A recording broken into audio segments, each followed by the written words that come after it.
お世話になっております。メイクラグおじさんです。今日はタフティングガンの基本的な使い方などを解説してみたいと思います。ネットで調べたり実際にやってみてのあくまで自分なりの解説なのですが、タフティングに興味のある方やタフティングガンの購入を考えている方の参考になれば嬉しいです。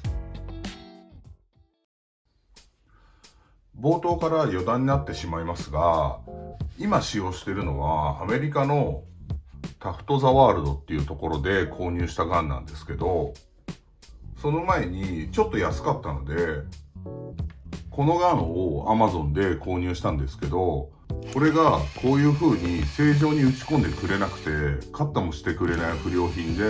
中国のマーケットプレイスだったので言葉が通じなくて返品とか返金のやり取りが本当に大変で苦労しました。ですので保証とかアフターフォローがあるショップとか今はまだ少ないですが、国内で購入できるケケラグさんやラグマタグさんなどの購入も何かあった時に日本語でやり取りできるのでおすすめかと思います。リンクは概要欄に入れておきます。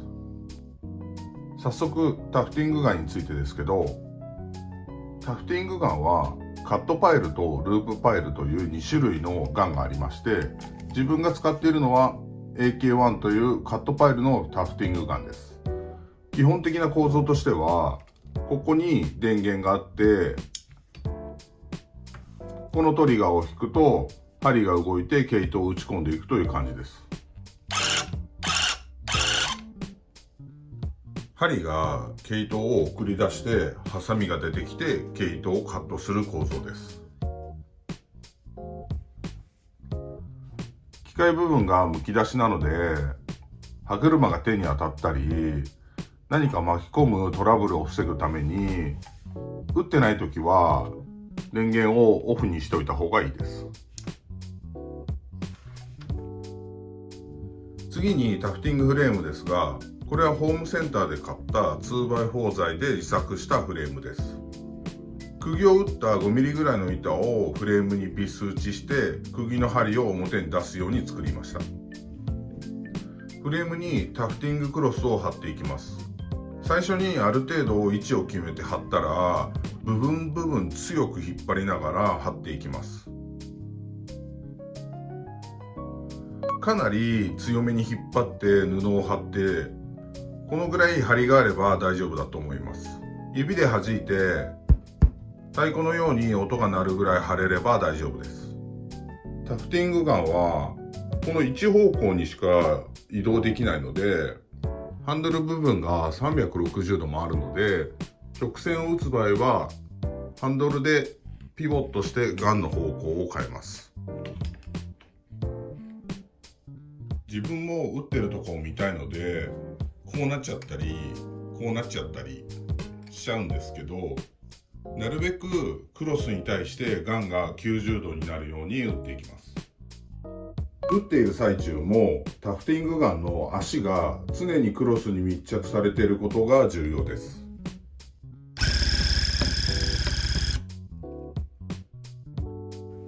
しっかり体重を乗せてタフティングガンを強く押し付けることが重要です。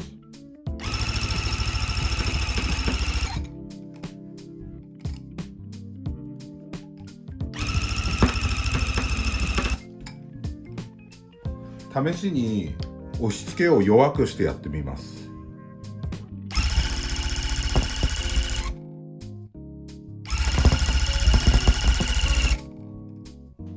次はあえてクロスを緩めて打ってみます。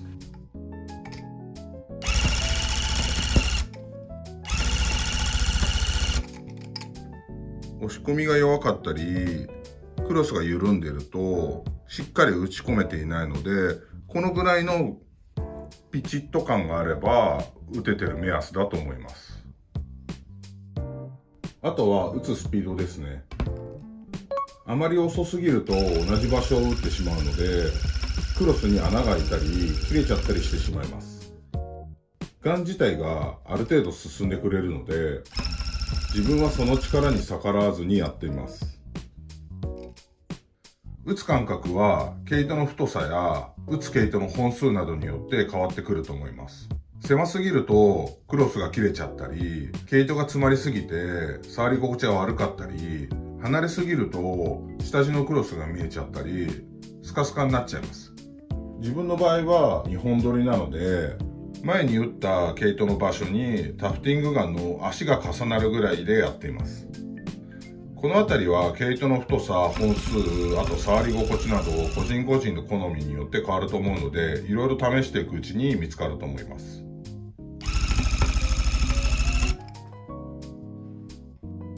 直線打つ場合、自分は縦に打つやり方がやりやすいので、タフティングガンのクロスのラインを縦になるように貼ってます。以前他の動画でも言ったことがあるんですが、自分的なコツとしてこのラインをガイドに打って、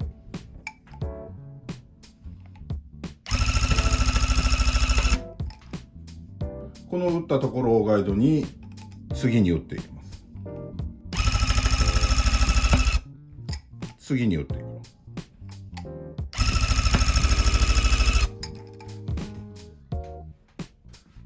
次に曲線ですが、本当は一気に打ちたいんですが、まだまだ制御するのが難しいので、小刻みに打っていきます。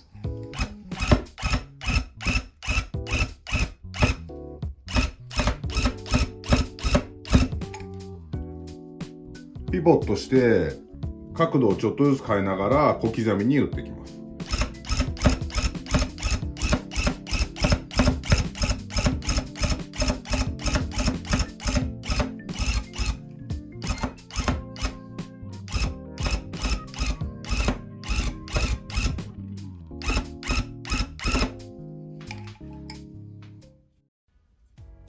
ということで、今回はタフティングガンの基本的な使い方の解説動画でした。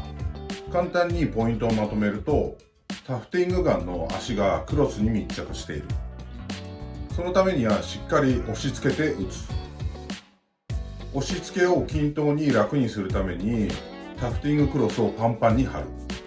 打つスピードは遅すぎず速すぎず。今回の解説動画はこんな感じです。今後もこういう解説や検証の動画を作っていきたいので、気になることなどがあればお気軽にコメントしていただけたら幸いです。チャンネル登録、高評価もよろしくお願いします。ご視聴ありがとうございました。